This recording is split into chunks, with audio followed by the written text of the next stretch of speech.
I have a few videos on how to not cause lifting, but I thought it might be kind of fun to go a different way to show how to cause lifting. Sometimes process of elimination helps you understand, that might be what I'm doing, right? I'm gonna show you several ways on how to make the nail lift. Let's get started.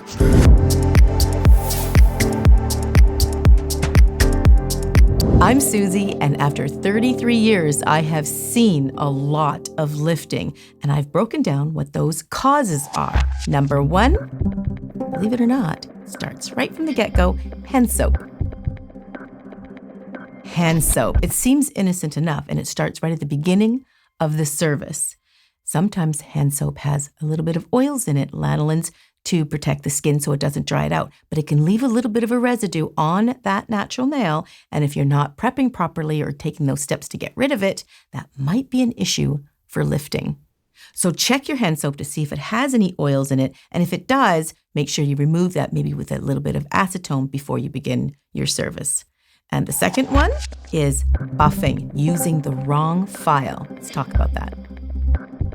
Using the wrong file when prepping the nail is probably, I find, one of the most common reasons for lifting. When I kind of go back and talking to someone about their issues, I find it's often in this move here. Now, files. This is where your file is crucially important. The smoother the grit, the less likely you're going to have adhesion when you apply the product. So I have got my professional files here. They all have a job. I've got 5. And I've got coarse, medium, and fine. Fine is about a 240 grit. That's on either side. That is too fine. So if you're been told a 240, and I'll show you, you can see it buffing up on this nail.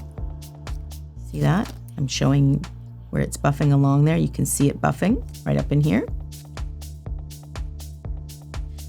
And you can see it is buffing. There's no question about it.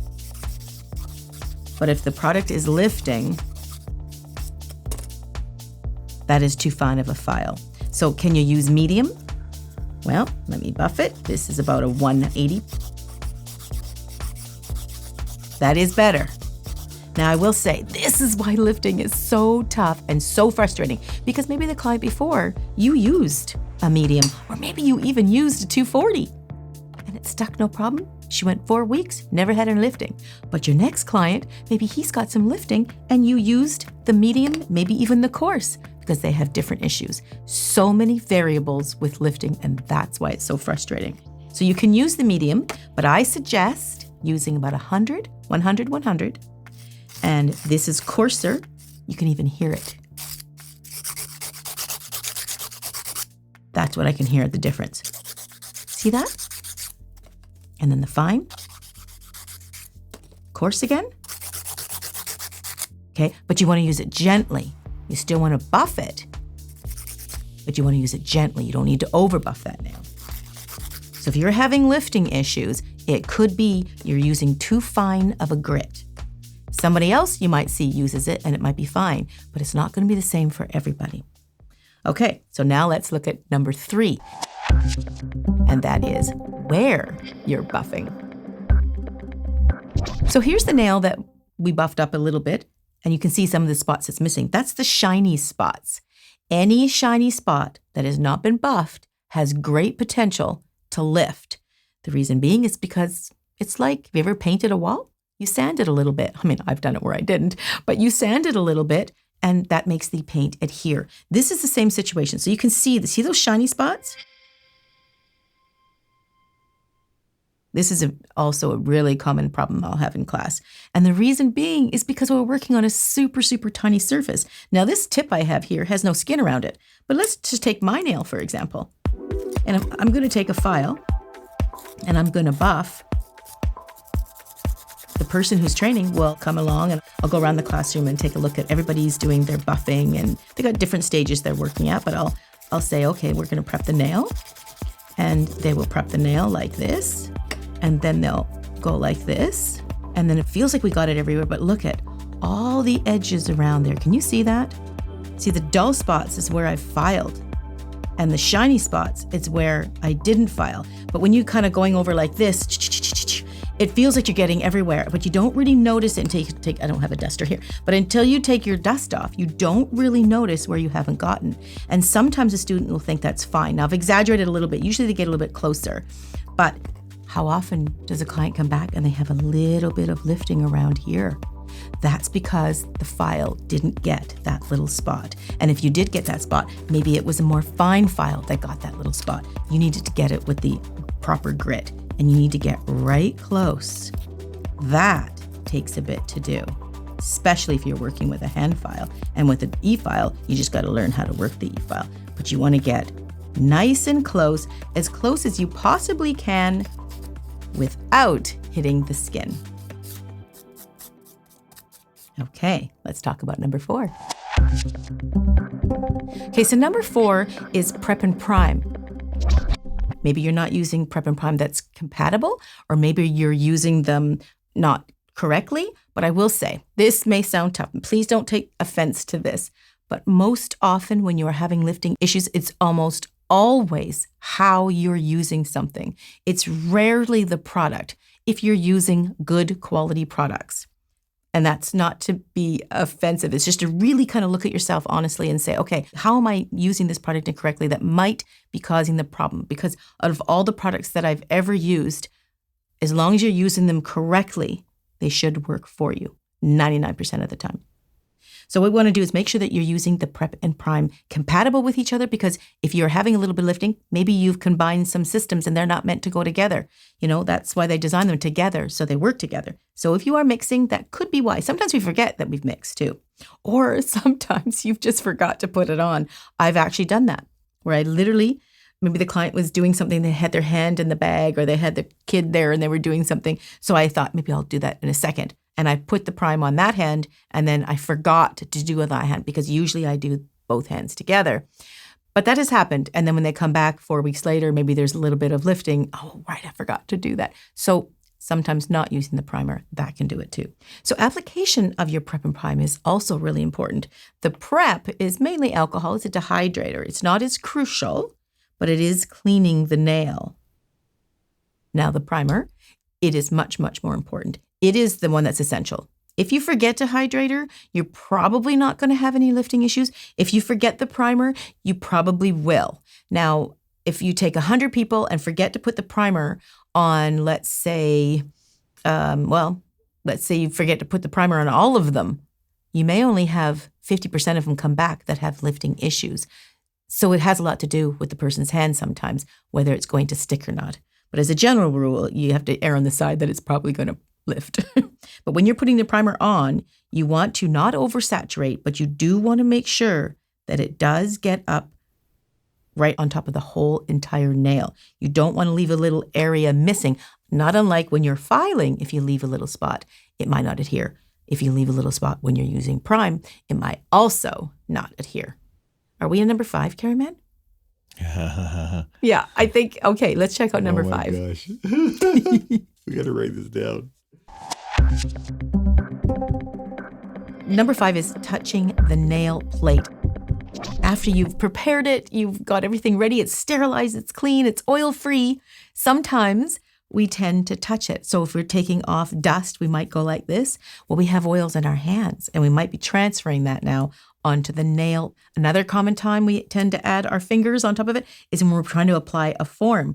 We tend to go like this, and sometimes we'll touch the nail. And if you're having a little bit of difficulty, you're putting it on maybe like this, and sometimes you touch and press. I find students and people learning will do that all the time. It's natural. I'm not faulting you for it. We all do it. I've done it. But that's another common time that we touch the nail, and you don't want to add any oil. That's really going to make it lift. Okay, let's check out number 6. So number 6 is too dry of beads, believe it or not.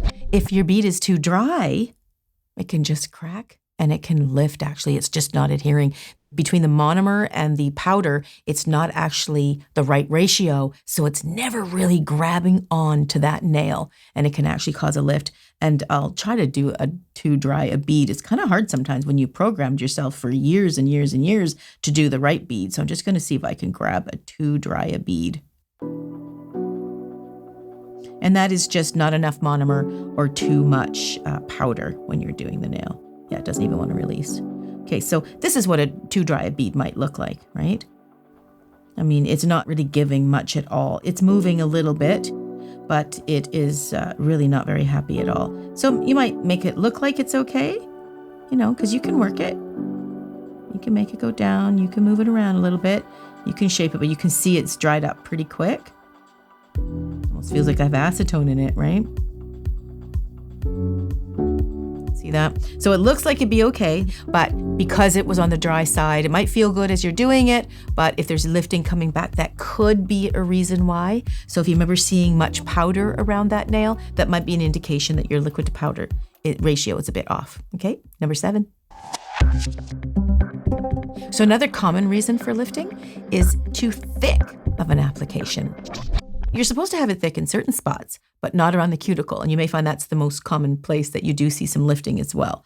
So we're going to say, if we're going to put it around the cuticle, what I mean by that is placing it around the cuticle. You guys, don't be hard on yourself. That is a hard thing to master because it's a lot of skin around there. So let's say you're going around the cuticle,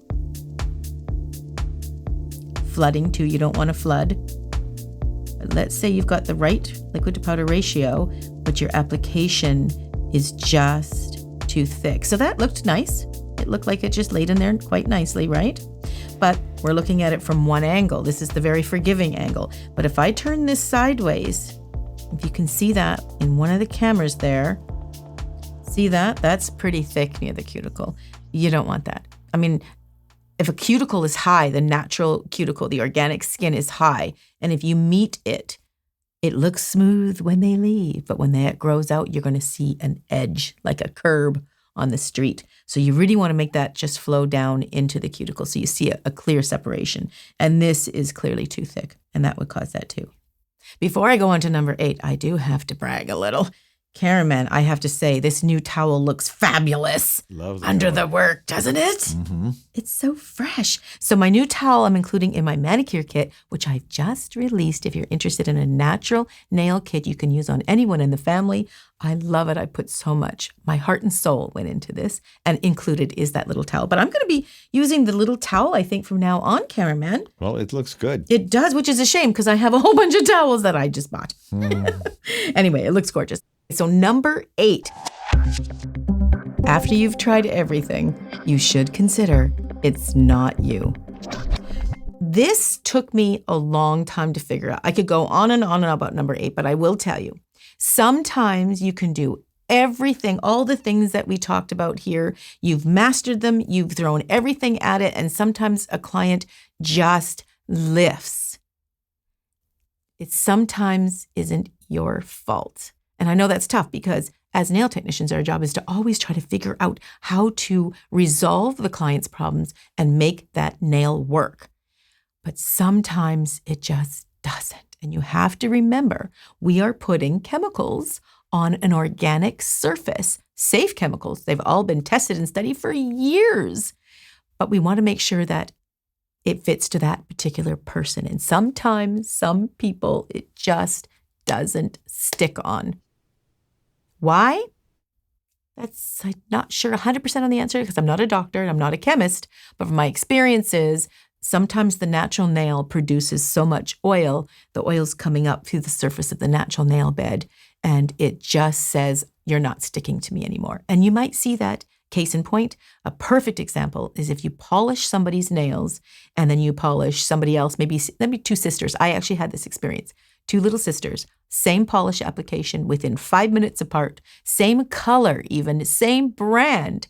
And one little girl's nails came off in 2 days and the other little girl's lasted 7 days. Now, why is that? It has to do with the chemistry of their body, and it's deflecting because one has a little more oil. There's nothing wrong with it having more oil, moisture content in your natural nail bed. That's totally natural. And I find the most common time women seem to experience it, women in particular, is through menopause or pregnancy or a change in the chemical balance in their system. And it's not good or bad or right or wrong. It's just a change. That's all.